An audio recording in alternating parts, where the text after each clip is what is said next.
প্রতীক বরাদ্দ বিধিমালা অনুযায়ী প্রতীক বরাদ্দ বিধিমালায় যে প্রতীকগুলো থাকে সেই প্রতীকগুলো থেকে একটা প্রতীক বরাদ্দ দিতে হয় এবং নিতে হয়।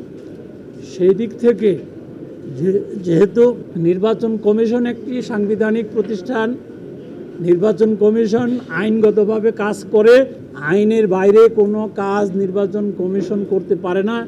সুতরাং আইন এবং বিধি অনুযায়ী আমাদের তালিকায় যেই মার্কাগুলো রয়েছে, যে প্রতীকগুলো রয়েছে, সেগুলোর মধ্যে যে প্রতীকটা চাচ্ছেন সেই প্রতীকটা না থাকার কারণে নির্বাচন কমিশন দিতে পারছে। আরেকটি প্রশ্ন বলেছেন, নির্বাচন পদ্ধতি বা নির্বাচন সঠিক সময়ে হবে কিনা।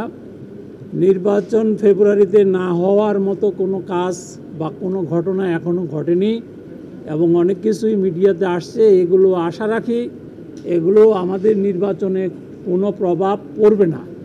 আপনারা সবাই জানেন ফেব্রুয়ারি মাসে, রমজান মাসের আগে নির্বাচন অনুষ্ঠিত হবে।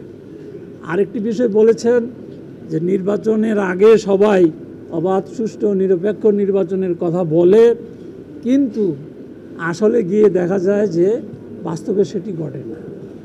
নির্বাচন কমিশন আপনাদের কাছে এই মেসেজটি আমরা দিতে চাচ্ছি যে অতীতে আপনারা যা দেখেছেন, শুনেছেন, সেগুলো হওয়ার কোনো সুযোগ নাই।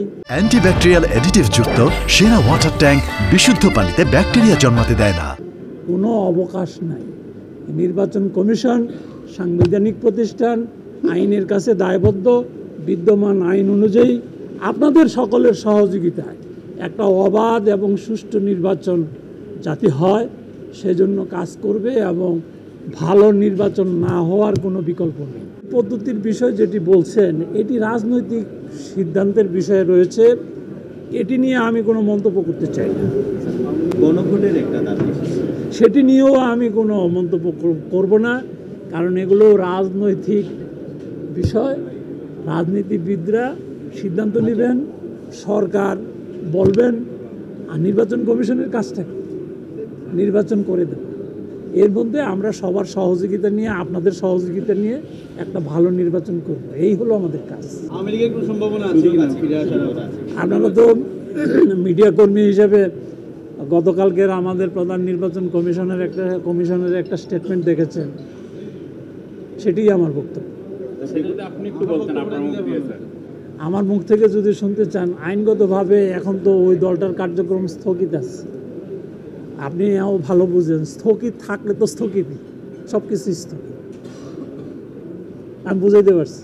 বিতর্কিত কোনো লোক নির্বাচনে আসতে পারবে না এবং আমরা অনেক আইনকে খুব কঠোর আইনে পরিণত করতে যাচ্ছি এবং সেই আইন অনুযায়ী প্রার্থিতা বাতিল থেকে শুরু করে, মানে একটা আসনের বোর্ড বাতিল থেকে শুরু করে, সেন্টার বাতিল থেকে শুরু করে, এই মাঠ প্রশাসনকে আমরা সর্বোচ্চ এম্পাওয়ারমেন্ট করব, ক্ষমতা দিব, যাতে করে প্রিজাইডিং অফিসাররা নিরাপত্তা বোধ করে এবং নিরাপদ থেকে তার দায়িত্ব পালন করতে পারে।